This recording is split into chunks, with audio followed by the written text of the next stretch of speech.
Tamurtino tegayet tegzirt. Tamurtino tegayan odru. Imaninu win tegzirin again. Zund adaren manirzrir and flow.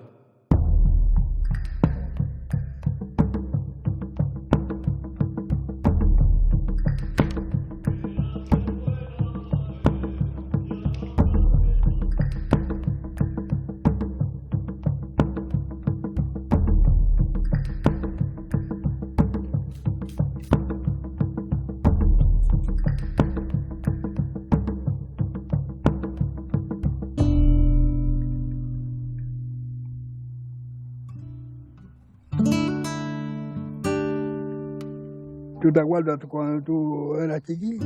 Yo sí, cuando era 10 años. ¿Y qué hacías tú? Bueno, guardaba las ovejas y recogiendo castañas, nueces, de todo. El solar de Alpendrés tuve que hacerlo con mis brazos, porque no había tractores. Siempre, trabajando en el campo, siempre. Tenía una hermana también, y yo me fui un año con ella para allá a ver qué vida era aquella de los tomateros. No ganaba poco dinero. Lo que no sabía ni por los cochinos comíamos nosotros. Y ahora estamos ricos. Nos pusimos ricos de un año a otro.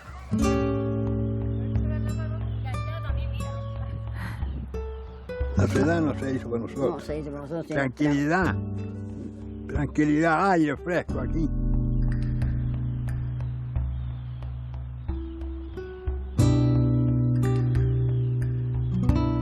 A querer tener más, Me han equivocado.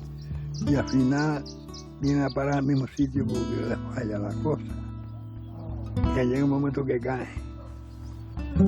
La pobreza.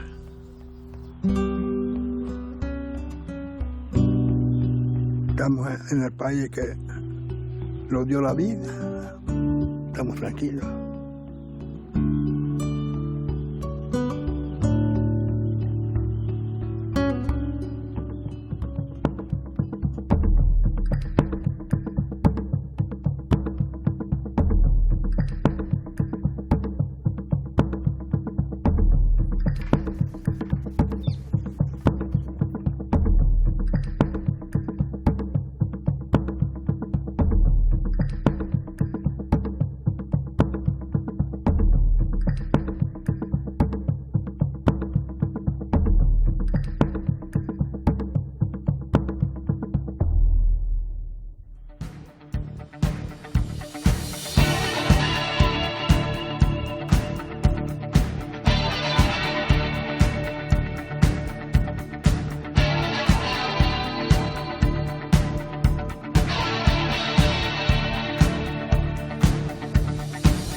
Si hay un lugar que se podría decir que representa la identidad canaria, pues el cenobio es un buen lugar.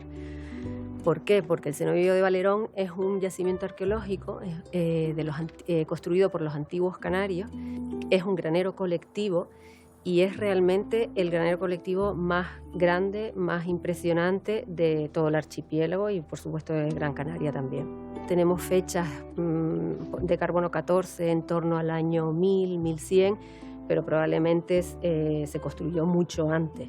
En el siglo XVIII, XIX, pues se pensaba que el cenobio pues era un lugar donde venían las arimaguadas o las sacerdotisas, nada más lejos de la realidad. Esto es lo que se llama un granero o un agadir.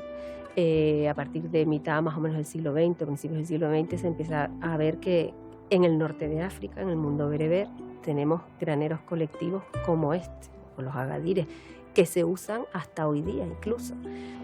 El amor al patrimonio histórico es un tema difícil. El patrimonio histórico pues no es un elemento económico de interés, o no lo ha sido hasta ahora, ¿no? Ha sido un elemento que a lo mejor es identitario de nuestra cultura y de los canarios, pero no se le ha dado la importancia que realmente tiene. La concienciación de la conservación, de la necesidad o de lo importante que es conservar el patrimonio histórico es quizás uno de los principales de los principales problemas y lo más importante, porque si nosotros, los mismos canarios, no nos concienciamos y no conocemos nuestro patrimonio histórico, muy difícilmente lo vamos a proteger y lo vamos a cuidar. A ver, el patrimonio histórico podría estar muchísimo mejor cuidado. Antes en las obras no se contemplaba hacer estudios dentro de los estudios de impacto ambiental, pues hacer estudios de impacto al patrimonio histórico. Ahora sí, desde hace ya décadas. Entonces ahora el patrimonio histórico pues es un elemento, es una fortaleza importante dentro de las islas, tanto porque representa a nuestra propia identidad como canaria, como también porque es una fortaleza turística y pedagógica importante. ¿Hemos descubierto todo en nuestra historia, en nuestro patrimonio? No. Las islas tienen, unas islas más que otras, pero las islas tienen muchísimo patrimonio histórico, no solo ese patrimonio que responde a una cultura aborigen anterior a la conquista, sino posterior también. Y ese patrimonio es muy rico, pero todavía nos queda mucho patrimonio por descubrir y por investigar y por estudiar el que conocemos ahora mismo.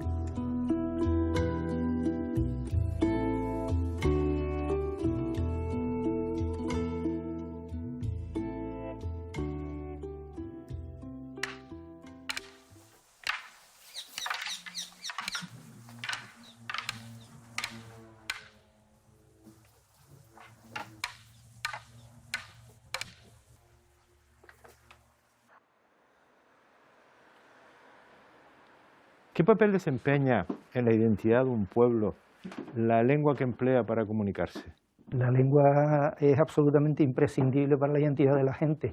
Sí, los pueblos tienen la identidad de su lengua, los hispanohablantes tienen la identidad hispana, los angloparlantes tienen la identidad inglesa. ¿Por qué? Porque la cultura está cifrada en palabras y se piensa y se comunica con esas palabras.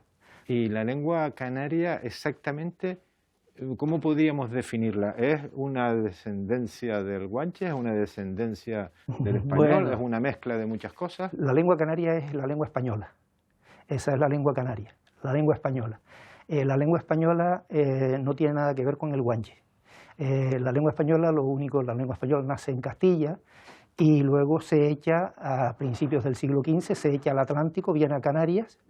Y en Canarias, digamos, se desarrolla durante casi 100 años antes de ir a América. Y luego lo que ocurre aquí en Canarias, como ocurrió en América, es que ese español toma prestado, adapta muchas voces, fundamentalmente en Canarias toponímicas, de la lengua o las lenguas, que eso no lo sabemos con seguridad, que se hablaban aquí antes de la llegada de los europeos. ¿Hacia dónde estamos evolucionando? Bueno, evolucionamos, digamos... Me refiero a la lengua. Claro, evolucionamos en la misma dirección que el mundo moderno, con la globalización fundamentalmente.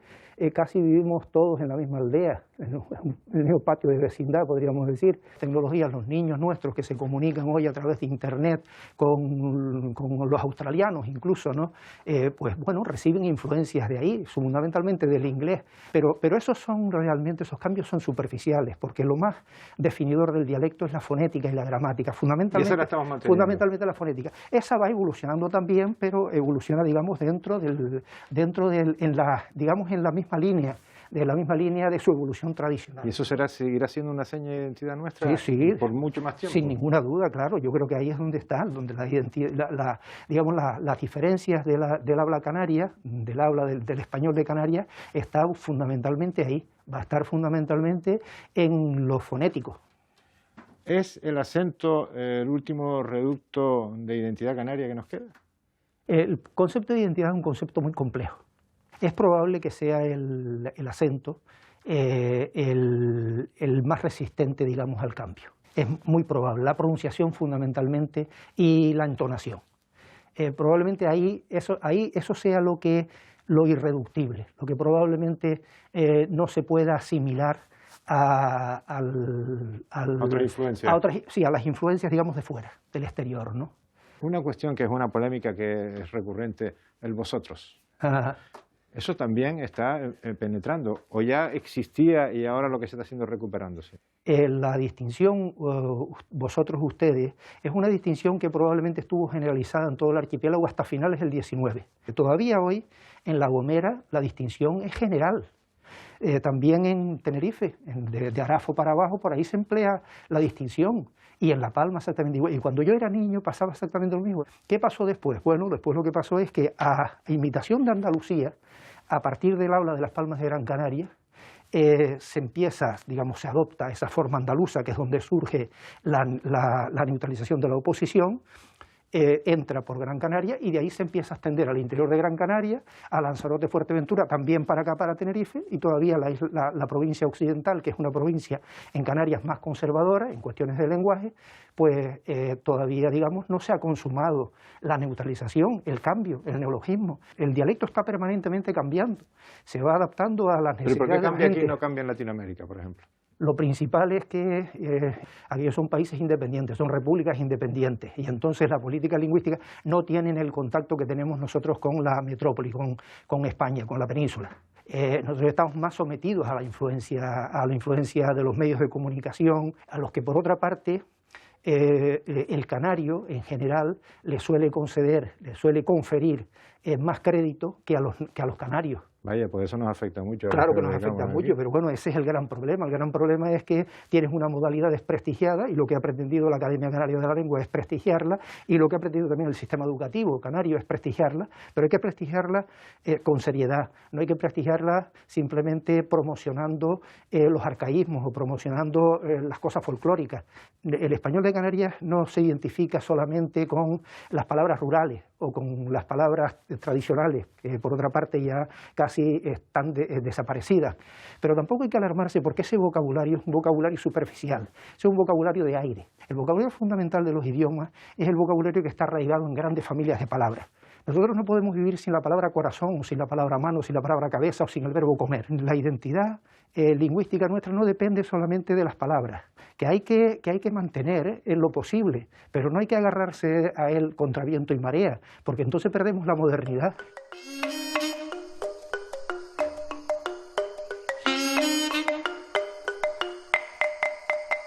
Estamos investigando cómo fue ese proceso de sustitución lingüística en Canarias, es decir, cómo la lengua castellana sustituyó a la lengua amazigh o bereber en las Islas Canarias.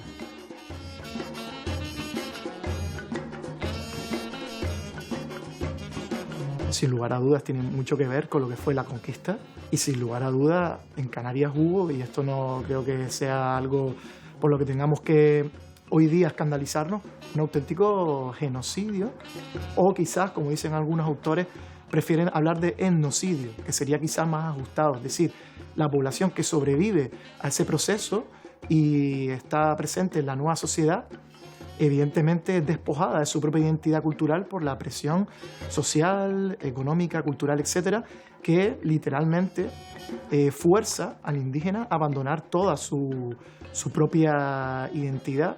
Y por supuesto uno de los elementos más característicos era la lengua, ¿no? Y todo esto fue llevando no solamente a la caída en desuso de la lengua amazigh en Canarias a principios del siglo XVII, sino también a la pérdida de otras lenguas como el portugués, que también se habló en Canarias durante ese periodo, ¿no? Y el francés. Cuando nosotros hablamos de la lengua guanche, estamos haciendo referencia ni siquiera a una lengua, porque al fin y al cabo cada isla tenía su propia variedad lingüística. El legado que ha dejado la lengua amazigh en Canarias es tan desconocido como amplio, ¿no? Tenemos una toponimia en Canarias totalmente bilingüe, castellano-amazigh, y luego también lo tenemos en los nombres personales y también lo tenemos en otros términos que utilizamos en nuestra habla diaria. Tenemos incluso algunas islas que siguen conservando el nombre original, como La Gomera o incluso Tenerife. Lo cierto es que nuestras ideologías presentes han condicionado nuestra percepción del pasado. Y evidentemente si tenemos una sociedad eurocéntrica con una ideología pues, que prestigia en un principio fue lo cristiano, católico, y hoy día lo europeo, siempre va a haber una una dificultad a la hora de identificar ese origen propio con el otro, ¿no? Que en este caso sería el norteafricano, a pesar de la cercanía geográfica, ¿no?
Vengo a estropear la tierra, esta isla, me da miedo, yo doy miedo, esta isla florece como un diente, babarme en cada azulejo, en cada muelle, en cada piedra, en cada ombligo, o tú no tienes, eres diferente, sueñas con matojos y los pisas y no crujen, corre, te estoy mirando.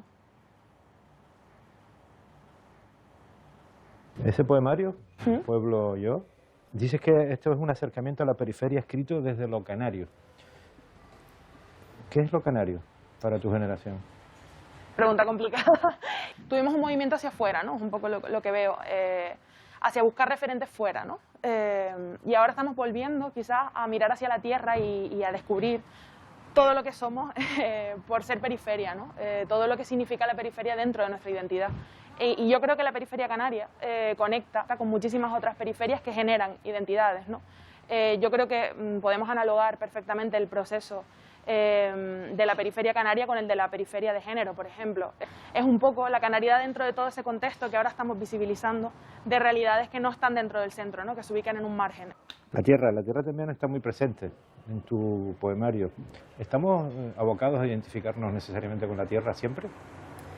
Yo creo que sí. Todas las personas podemos identificarnos con nuestro contexto. El contexto tira muchísimo y al final la identidad no es algo que venga de dentro, ¿no?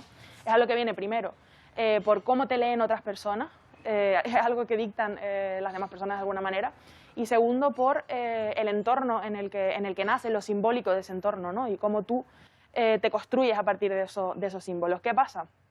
Que quizás al vivir en un entorno periférico, la reconoces a partir de tu propia experiencia y de tu propia vivencia, no la reconoces desde un relato quizá construido a priori, lo construyes tú o debes hacer un esfuerzo por buscar ese relato.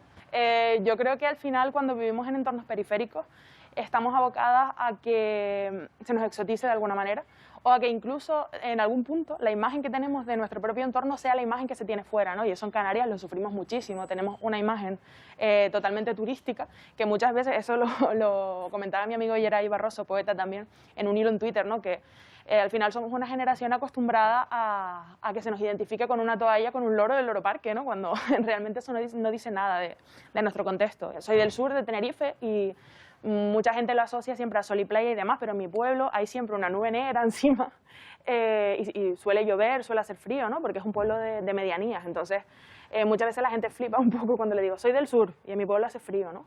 Normalmente no entienden las islas como un lugar en el que vive gente, ¿no? En el que hay gente que vive todo el año y esas realidades no se representan, ¿no? ¿Es una seña de identidad avergonzarse de lo propio? A ver, yo creo que es un proceso por el que se pasa antes de todo empoderamiento, ¿no? Hay un momento quizás de vergüenza y hay otro de desvergüenza, y la vergüenza conduce a la desvergüenza, ¿no? Esto no solo te lo digo con lo canario, obviamente tenemos coletazos de una lógica postcolonial muy fuerte, ¿no? Y al final siempre caemos en, por ejemplo, esconder nuestro dialecto porque pensamos que no es formal, ¿no? De alguna manera. Pero sí que pienso que cuando se empieza a reconocer una identidad como no central, sí que hay un momento de vergüenza. Lo que pasa es que esa vergüenza hay que analizarla, hay que entender de dónde surge, cuál es la lógica de poder que la genera. ¿Y de dónde surge? Explícamelo. ¿De dónde surge? ¿Cuál es la lógica de poder que genera que nos avergoncemos, por ejemplo, de nuestra forma de hablar? Pues todo lo que te comenté antes de no estar en el centro de las cosas, ¿no? De no estar dentro de las representaciones culturales que se entienden como hegemónicas, exactamente. Ser periféricos, porque al final... El centralismo lo estropea todo, digámoslo así, o lo limita todo. Yo creo que lo limita todo y que, sobre todo cuando no se entiende. No me gusta la idea de centro, creo que es algo que hay que desmontar. Por eso creo que es bastante importante escribir desde el, por ejemplo, ¿no? Desde el habla, desde tu habla. No intentar encajar siempre en un habla que no te corresponde. Nuestro territorio y nuestro habla, nuestro día a día es poetizable, ¿no? Y es también fuente de literatura o de lo que sea. Sin embargo, tú hablas mucho del éxito y del fracaso y lo atribuyes o lo vinculas, perdón, mejor que lo atribuyes, lo vinculas a irse o quedarse. ¿Por qué? Yo creo que mi generación, no sé las otras, pero es algo que veo bastante, hemos crecido con la idea de que no vamos a poder desarrollarnos profesionalmente en Canarias o en nuestros pueblos de origen, ¿no? Como es el caso de un poco lo que cuento en Pueblo Yo, es ese imperativo de marcharse. Cuando terminé la carrera, mis amigas se fueron a Madrid, yo tomé la decisión de quedarme en Tenerife y sí que me sentía un poco... Sentía que estaba traicionando un poco quizás lo que querían de mí, ¿no? La idea de éxito que me habían mostrado, y desmontar esa idea es complicado. Entiendo que es una idea que nos han metido en la cabeza. Sí, que te inoculan. Exactamente. Dime un estereotipo que no soportes sobre las cosas que dicen de nosotros. A ver, hay uno que no soporto, pero tiene un poco de doble filo, y es el estereotipo de que en Canarias somos muy lentos y somos muy lentas, ¿no? Eso de que aplatanados nos llaman, ¿eh? Sí, exactamente, que somos aplatanados. Yo entiendo que es otro ritmo de vida. O sea, hace poco fui a Madrid y cuando llegué a Tenerife fue como, oh, descanso. En plan, no tengo que ir tan rápido por la calle. Hay que ver un poco qué preferimos, si estar aplatanados o no estarlo, ¿no? Muyallo. Es una de Lo de Muyallo no lo soporto. ¿Verdad? No lo soporto y además está totalmente extendido y me parece horrible. Y es falso, además. Sí, porque al final es la CH canaria, que no es Muyallo, es Muyallo. Mujeres, muy jóvenes, buenas escritoras, de la periferia y con éxito editorial. Se está abriendo un mundo nuevo para esos perfiles profesionales y creativos que te acabo de definir tras la obra de Andrea, o la tuya, de Andrea Abreu, quiero decir, y tuya. Yo creo que ahora mismo hay un buen contexto, lo comentábamos el otro día por Instagram, hay un buen contexto en concreto para las escrituras canarias, un poco por todo el fenómeno. Creo que es algo de doble filo, porque también quizás se está llevando un poco a la exotización o quizás se está llevando un poco a interpretar que todos los contenidos canarios que están saliendo son de alguna manera panza de burro 2, ¿no? Porque al final genera una visibilización, pero la visibilización también hay que estudiarla y hay que ver cómo se hace para que esté bien. ¿No? Y otra cuestión... Para que salte del exotismo a algo más estable, ¿te refieres? Exactamente, y algo más como entender las obras por las obras, no las obras por ser canarias, ¿no? O sea, hay una diferencia entre dar cabida a las escrituras canarias y entender las escrituras canarias un poco como la golosina del momento, ¿no? Y otra cuestión que creo que es importante, ya que hablas de...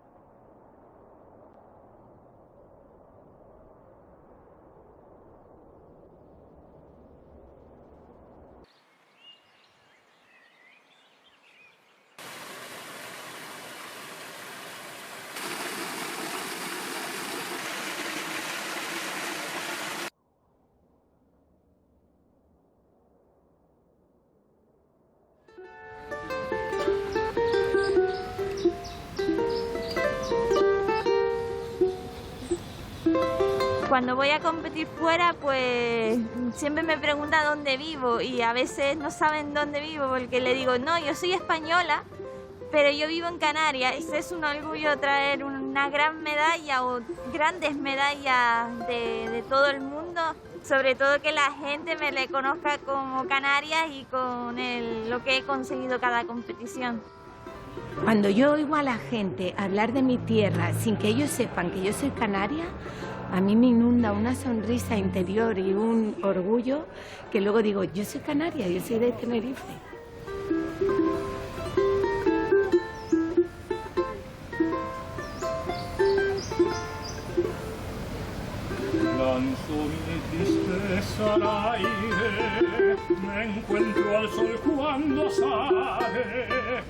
O sea, la gente tiene que entender que todos los productos culturales que salen de las islas, todos tienen una relación total con la canariedad, con el folclore y con nuestra manera de ser y de entendernos como ciudadanos.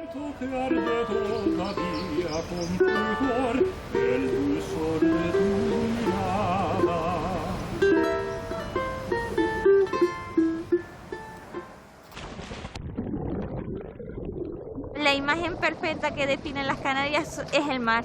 Cuando yo voy de viaje, pues me llevo un trocito de Canarias en mi mochila, llevo una caracola de mar y siempre la llevo para que recordar a mi familia, a todos y sobre todo para que me dé suerte. Tengo el orgullo en la vena, soy Canarias y me gusta hacerlo. Canarias para mí es mi familia. No lo puedo entender de otra manera y sabes, fuera también se crea familia. O sea, cuando tú encuentras a una actriz canaria que empieza, a una cantante canaria, a un maquillador canario que te encuentras, el acento lo hueles, tú eres canario. Y se crea un vínculo desde el primer momento. Sabemos lo que costó cruzar el mar.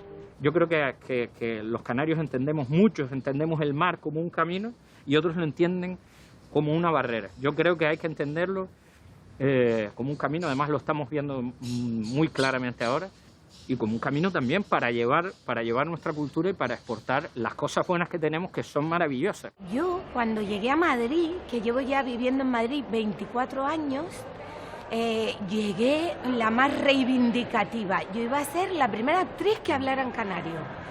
Eso yo, vamos. Y luego no. Yo llevo viviendo 24 años en Madrid y yo quería hacer teatro, era mi gran objetivo de la vida, y en teatro se trabaja con un acento neutro. Yo cuando fui a estudiar a París, llegué allá y para mí el mundo era una cosa que estaba allá lejos, que lo veía por la tele, pero que a nosotros no nos afectaba el mundo, las noticias pasaban fuera. Cuando llegué a París me di cuenta de que yo era parte del mundo y aprendí a amar más Fuerteventura. He tenido varios episodios en mi vida donde quien te discrimina es el propio canario. Como, bueno, tú eres una que ha renunciado de nosotros, qué pena. Y sin embargo, el de fuera valora el esfuerzo que tú has hecho cambiando el acento.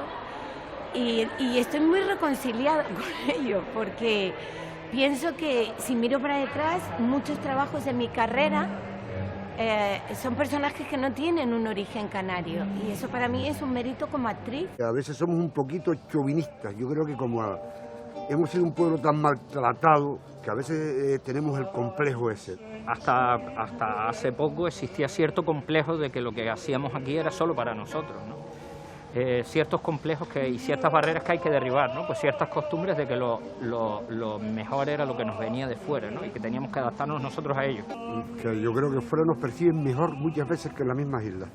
Yo he tenido la oportunidad también de hacer fuera, de estar invitado a conciertos de guitarra clásica, donde supuestamente deberíamos hacer adaptaciones de la música clásica. Y he dicho, Juan Carlos, rolillas y malagañas, punto. Y la gente los ve. Se nota en el aplauso, se nota que lo reciben de una forma increíble, porque yo principalmente creo que la música que se hace con honestidad y con el corazón es valorada en todos los sitios del mundo, y nosotros, ¿qué música podemos expresar mejor que la nuestra?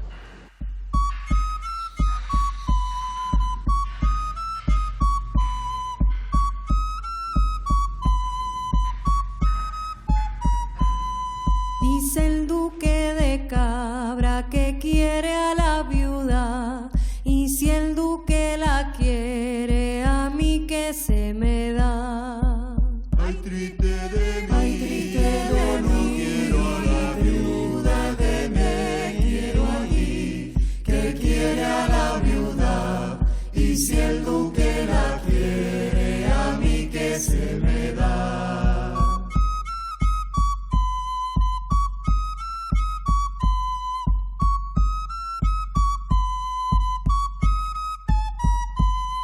Reales y tostones me ofrecen a montañas, y aún reina de España, más te quisiera a ti.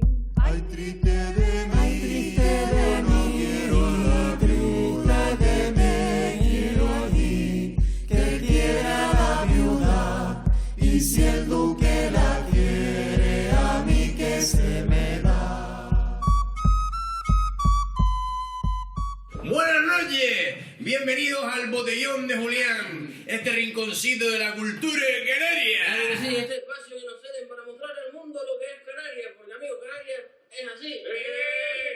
Si hay por ahí un canario que no se parece a nosotros, no le hagan caso porque eso es mentira. Eso es mentira. Eso es más fácil. ¿Esto es canariedad? ¿Esta es la canariedad que hay que defender? Hombre, Abu Bucaca lo que hace ahí es una interpretación bastante crítica, ¿no?, de lo que es la canariedad, ¿no? Yo creo que la canariedad es muchas más cosas, ¿no? Yo he dicho que siempre cuando se ha intentado definir la canariedad ha habido un exceso de folclorismo, ¿no? Y esto creo que es lo que denuncia Abu Bucaca, ¿no? Claro, lo está llevando al extremo. Estoy completamente de acuerdo con ello.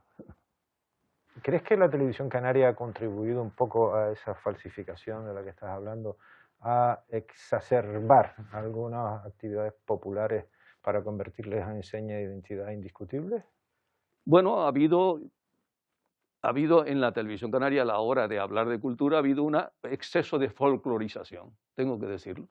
Pero el poder político no ha ayudado mucho tampoco, porque se ha hecho desde el poder político, a tu juicio, una excesiva utilización del sentimiento de canariedad por una rentabilidad electoral exclusiva.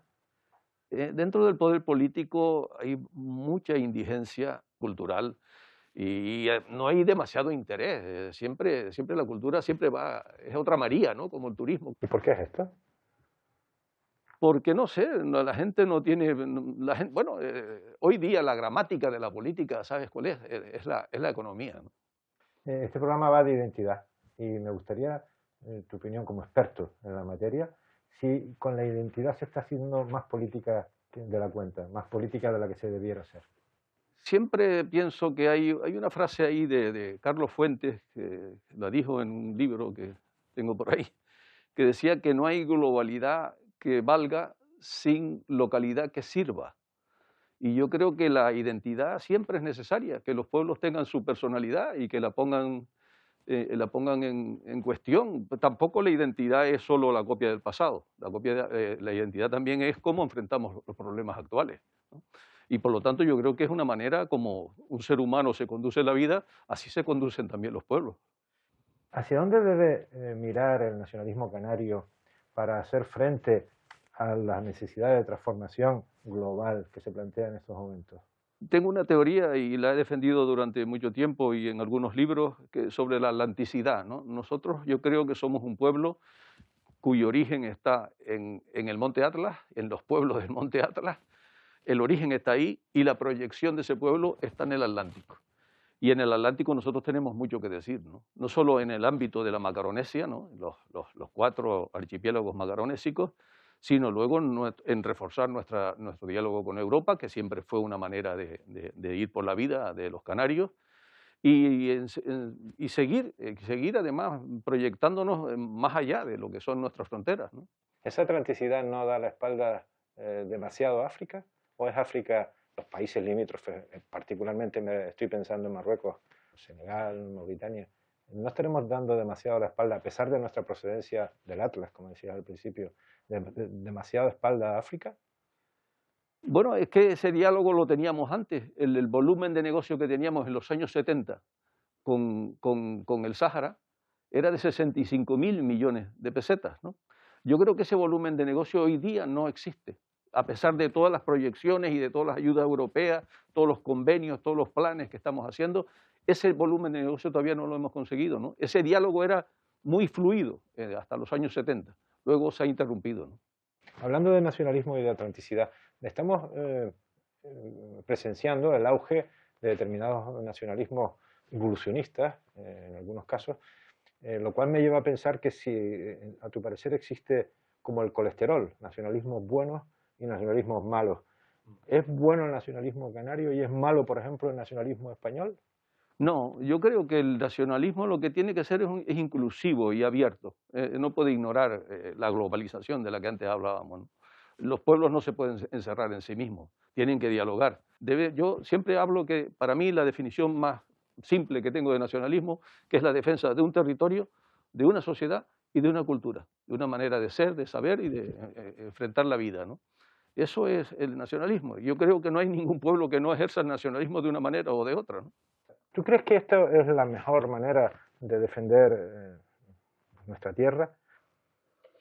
No tenemos capacidad de acogida. 6.000 personas en hoteles. No hay trabajo. No hay comida. ¿Somos España? ¿Somos Europa? ¿O es que Canarias tiene que tener un partido independentista y resucitar el Empaya para que este gobierno le haga caso? Canarias... Bueno, la descripción que está haciendo de la situación de nuestra tierra es verídica, ¿no? Es decir, yo creo que estamos, y no sé si esto se agravará con el tiempo, ¿no? La referencia al Empaya, pues no sé...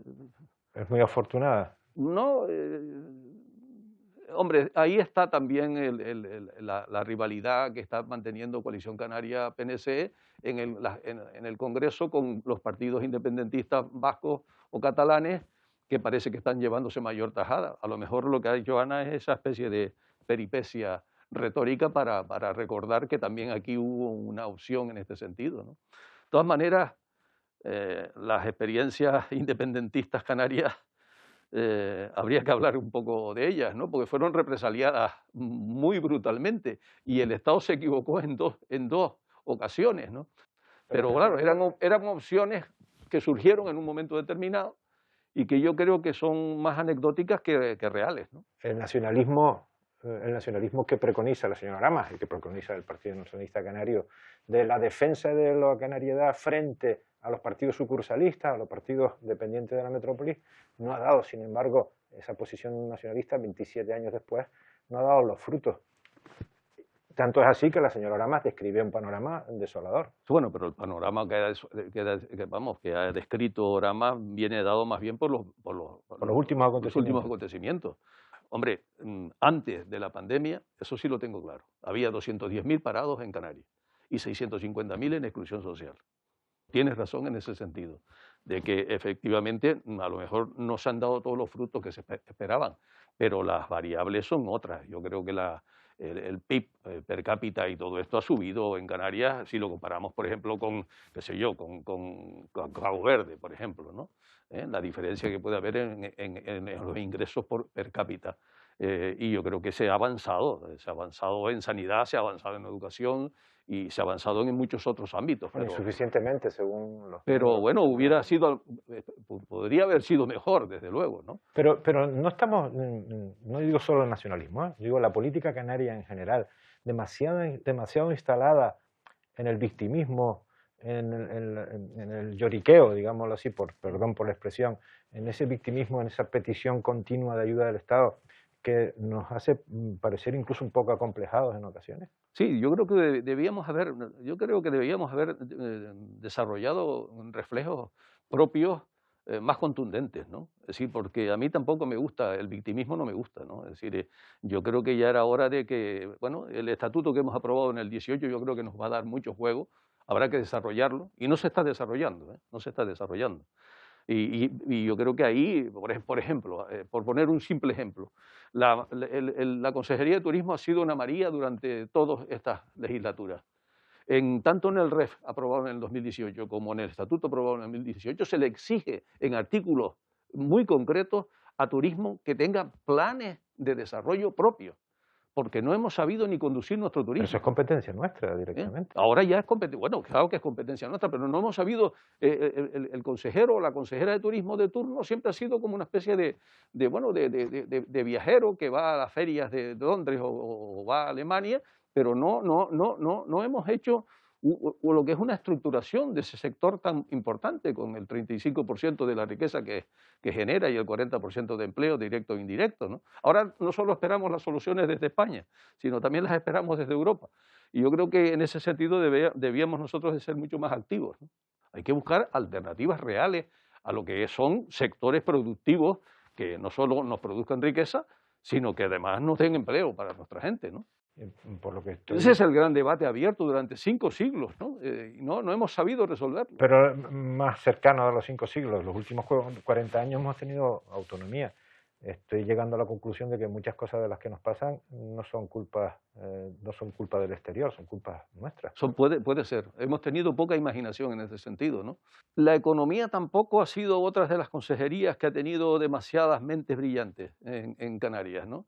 Y hubiéramos necesitado meter ahí gente que nos abriera otros caminos, ¿no? Y no los hemos sabido abrir,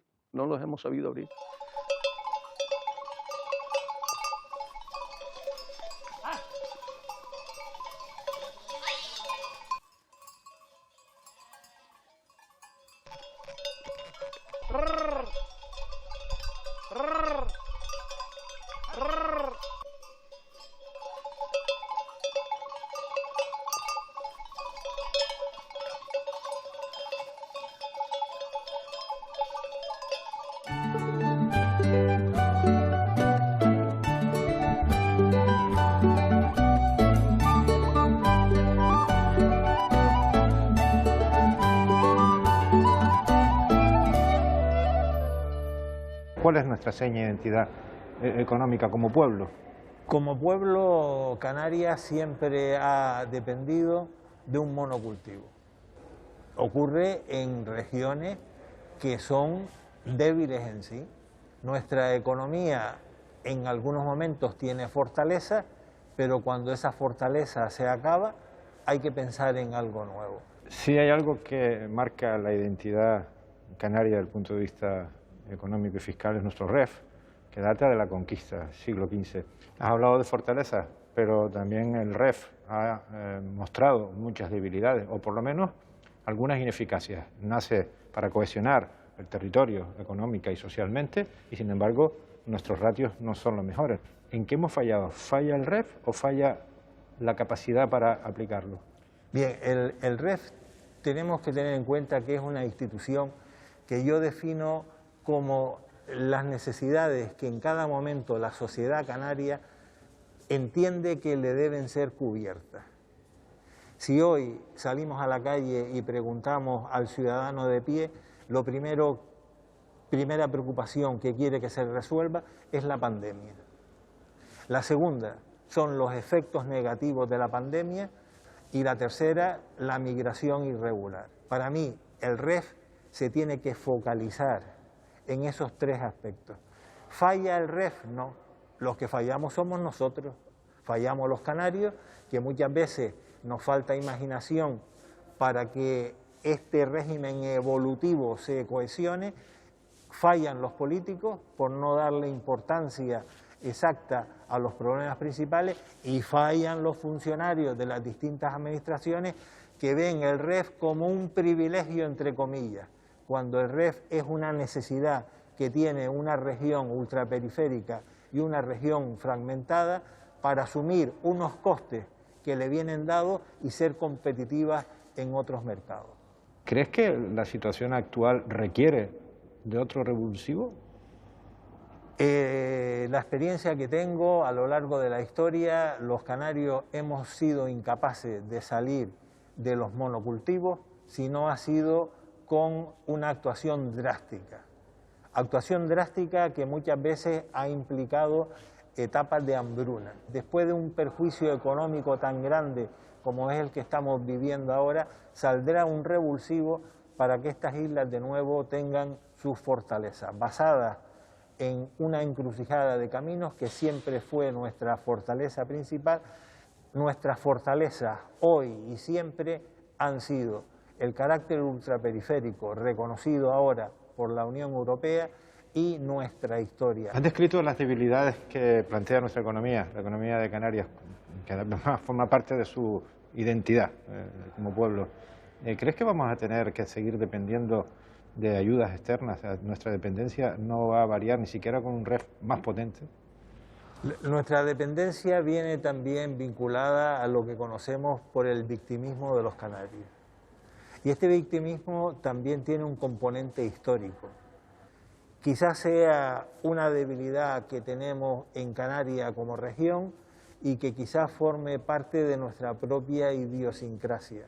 El poder político nos arrastra a estas situaciones y en concreto en la materia mía, en la materia del régimen económico y fiscal de Canarias, vemos como todos los años, a última hora, las cuestiones del REF se meten dentro de un presupuesto general del Estado que hay que negociar y nos metemos en negociaciones que llevan otros derroteros y que en consecuencia se saca algo o no del REF si son favorables o no para el poder.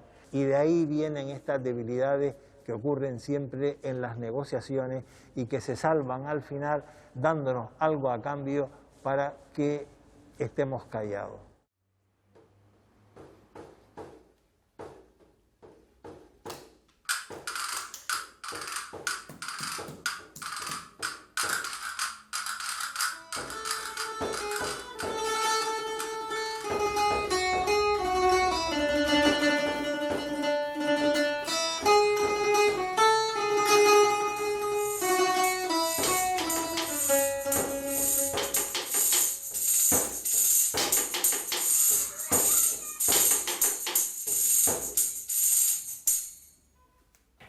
Estos territorios de ultramar o regiones ultraperiféricas quizás están sufriendo o han sufrido históricamente un retraso como consecuencia de cierto olvido o desdén o desprecio por parte de sus respectivas metrópolis. En el caso de Canarias, Madrid nos ha tenido abandonados y por eso es nuestro secular retraso.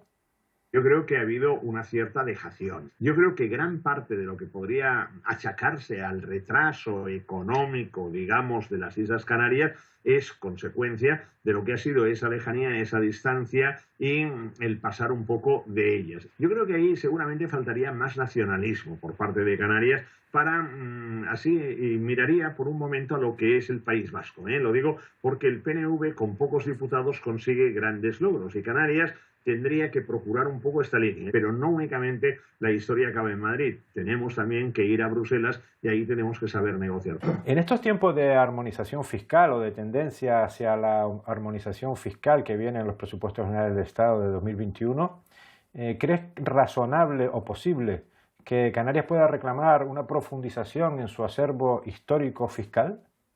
Canarias tiene unas características muy especiales. Canarias siempre yo he dicho que en su momento tendría que haber sido como una especie de paraíso fiscal, de auténtico paraíso fiscal. Lo digo porque cada país, cada Estado miembro de la Unión Europea tiene su paraíso fiscal y resulta que España no tiene un paraíso fiscal. En este caso yo creo que no en un tono vejatorio ni muchísimo menos para lo que es el paraíso fiscal, pero sí que se hubiera podido más proteger a Canarias y sobre todo, más que protegerla, darle un impulso definitivo a través de ser un centro, digamos, de una fiscalidad controlada, de una fiscalidad moderada que permitiera, por tanto, atraer capitales, atraer inversores y convertirla en una plaza financiera de referencia. Esto es lo que yo creo que, en principio, Canarias tendría que defender a capa y espada.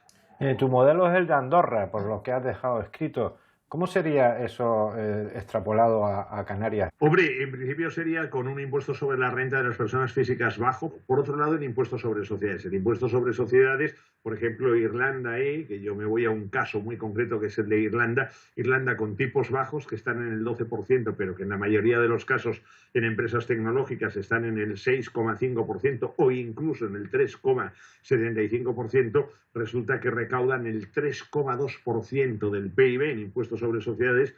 Europa precisamente está revisando el modelo irlandés. A ver, cualquier paso que se dé en esta dirección, evidentemente, pues va a chocar con muchos aspectos críticos y con muchísimos obstáculos, ¿no? Nosotros hemos de tener en cuenta que no es lo mismo ya estar dentro de la Unión Europea que en su día, cuando íbamos a entrar en la Unión Europea, el que se hubiera barajado, digamos, otra carta de juego para las Islas Canarias. Por tanto, no se barajó en aquel momento o se estableció, digamos, lo que era un espacio fiscal que era, pues yo creo que no el mejor de todos. Bueno, yo creo que ahora habría que de alguna manera saberlo conjugar. Este es un tema en el que no se puede ir a Bruselas en plan protesta, sino que hay que, digamos, saberlo negociar, saberlo llevar, saber dialogar y, en definitiva, buscar lo que sería, digamos, algo de protección fiscal.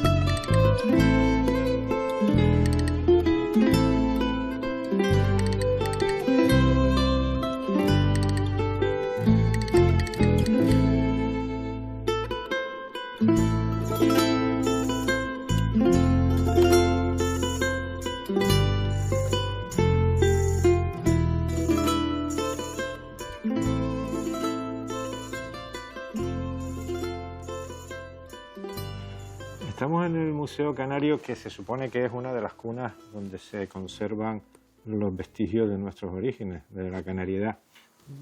¿Nos tienen engañados con esto de la canariedad? Existe una sola canariedad. Muchas veces ha sido construida desde instancias superiores, ha sido un discurso que ha estado acaparado por las élites. La gente no participa en esa construcción de la canariedad y repite una y otra vez construcciones discursivas como si fueran mantras. ¿Nuestra identidad determina nuestro modelo económico o es al revés? ¿Somos acaso nosotros, el pueblo, los que eligen los modelos económicos?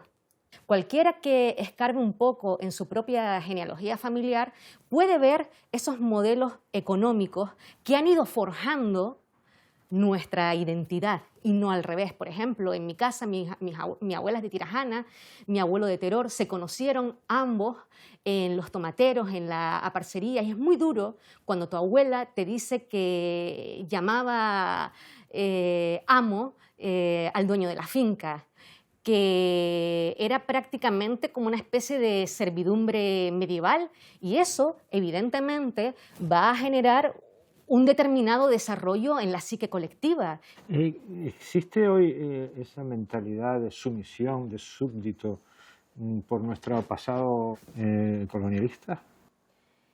Sí. Desgraciadamente eso sigue existiendo. La colonialidad instauró una forma de ver, de pensar y de interpretar el mundo. Tiene que ver con un dominio administrativo y político en un principio que sería lo que llamamos la colonialidad del poder, pero que después también se despliega a una colonialidad del ser, que tiene que ver con lo ontológico, que es un concepto filosófico del ser, de lo más profundo del canario. Ahí es, por ejemplo, donde interviene el complejo de inferioridad. Cuando tú a un niño le estás haciendo crecer descentrado, le estás haciendo creer que está lejos de un centro de poder, no solo de poder económico, sino también de poder cultural, y le estás haciendo creer que es chiquito, y eso lo compartimos muchos territorios coloniales, es lo que llaman en inglés como el smallness, ¿no? La idea de que tú eres pequeño. ¿Por qué yo soy pequeño? ¿Por qué yo estoy alejado? ¿No estoy yo donde tengo que estar?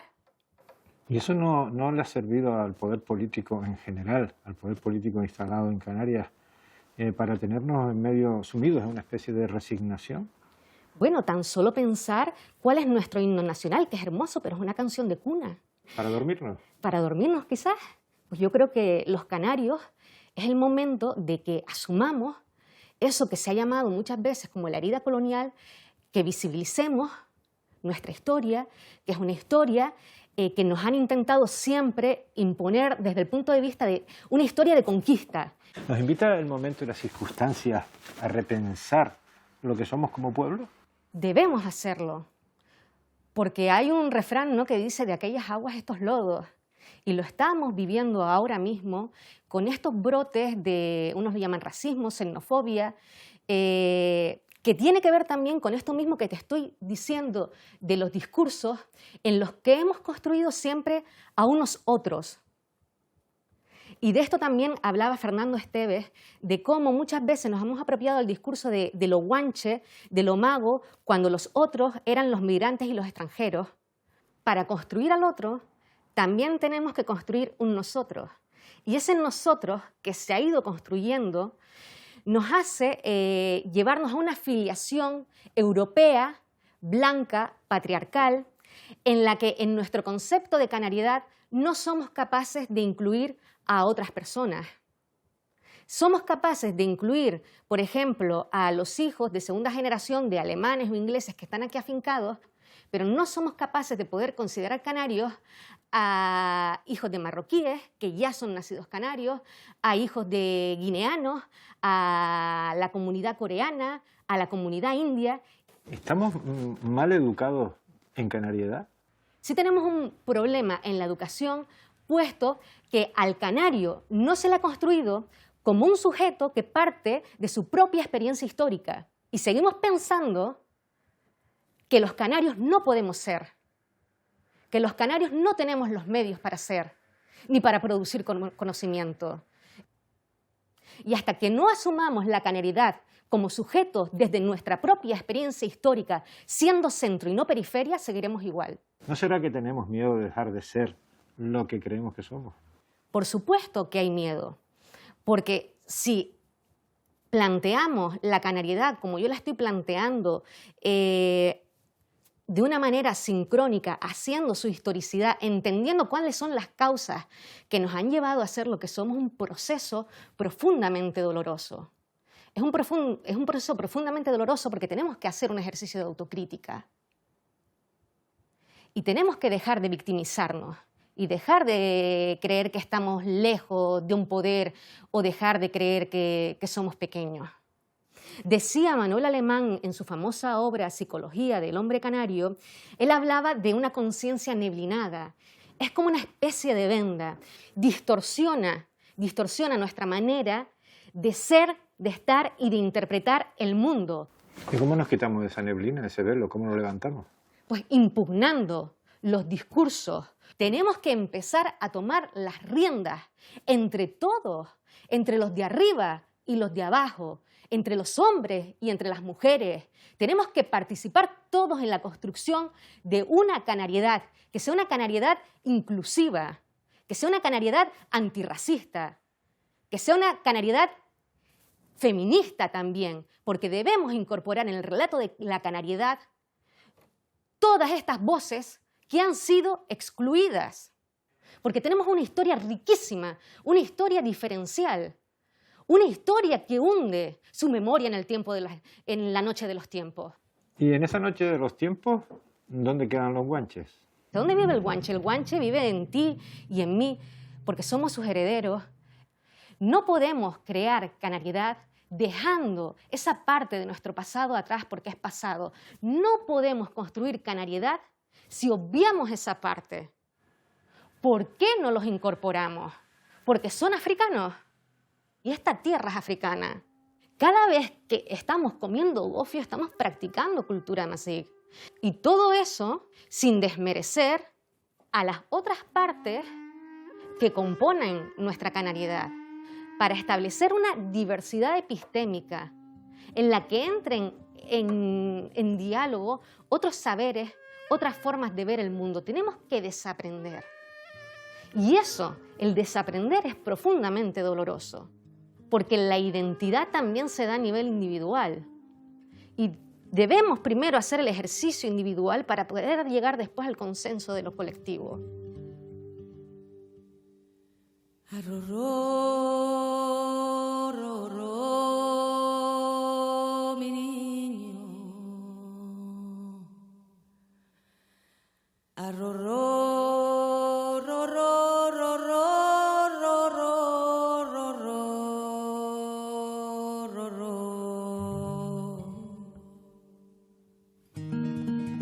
Será mejor que duerma como un angelito. Si no se durmiera, se asustaría el niñito. El hombre hizo del mundo aquello que dice que nunca quiso.